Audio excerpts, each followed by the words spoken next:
എന്നത്തേം പോലെ തന്നെ വൈകുന്നേരം വേഗം ചോറ് വെക്കാൻ നോക്കിയിട്ടുണ്ട്. അന്ന് ഞാൻ പെട്ടെന്ന് കേട്ടോ ചോറും കറികളൊക്കെ വെക്കാമെന്ന് വിചാരിച്ചിട്ട് ഇറങ്ങിയതാണ്. പക്ഷേ കറികളിലേക്കൊന്നും പോയിട്ടില്ല. ഇന്നലത്തെ രസം ഉണ്ടായിരുന്നു. പിന്നെ ഇന്നലെ പച്ചക്കായ കൊണ്ടുണ്ടാക്കിയ തോരൻ അമ്മ ഫ്രിഡ്ജിൽ വെച്ചിട്ടുണ്ടായിരുന്നേ. അതൊക്കെ ഒന്ന് ചൂടാക്കി എടുക്കുക മാത്രമേ ചെയ്തിട്ടുള്ളൂ. കാരണം എനിക്ക് സ്മെല്ല് പോലും എടുക്കാൻ പറ്റാത്ത അവസ്ഥ. അത്രയ്ക്ക് മൈഗ്രെയിൻ. ഇന്ന് ഉച്ചയ്ക്ക് അമ്മയുടെ ഡോക്ടറെ കണ്ട് ചെക്കപ്പിൻ്റെ റിപ്പോർട്ട് ഡോക്ടർ കണ്ടു. മെഡിസിനൊക്കെ വാങ്ങിച്ച് വീട്ടിലെത്തിയപ്പോഴേക്കും ഒരു സൈഡിൽ നിന്ന് മറ്റു സൈഡിലേക്ക് വേദന തുടങ്ങിയതാണ്. ഇനി ഒരു 3-4 ദിവസത്തേക്ക് ഭയങ്കര ബുദ്ധിമുട്ടാണ്. എഴുന്നേറ്റ് നിൽക്കാൻ പോലും പറ്റാത്ത ഒരവസ്ഥ. 2 ദിവസമായിട്ട് ഭയങ്കരമായിട്ടൊരു തളർച്ചയും കാര്യങ്ങളൊക്കെ ഉണ്ട്. പക്ഷേ ഇങ്ങനെ ആവുമെന്ന് വിചാരിച്ചില്ല. മാസത്തിലൊരു 3 തവണയൊക്കെ വരും. നമ്മുടെ കണ്ണ് പോലും തുറക്കാൻ പറ്റാത്ത വേദന. ആകെ പപ്പടം മാത്രം പെട്ടെന്ന് കാഴ്ചയാണ്. കാരണം എന്താ വെച്ചാൽ എനിക്ക് സ്മെല്ലൊന്നും പിടിക്കുന്നില്ല. രാവിലെ കഴിച്ചു, ഉച്ചയ്ക്ക് കഴിച്ചതൊക്കെ ഛർദ്ദിച്ചു.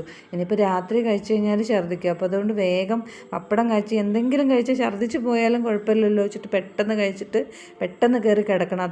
അതാണ് കേട്ടോ. ആർക്കെങ്കിലും മൈഗ്രെയിനിൻ്റെ എന്തെങ്കിലും റിലീഫ് കിട്ടുന്ന മെഡിസിൻ ഉണ്ടെങ്കിൽ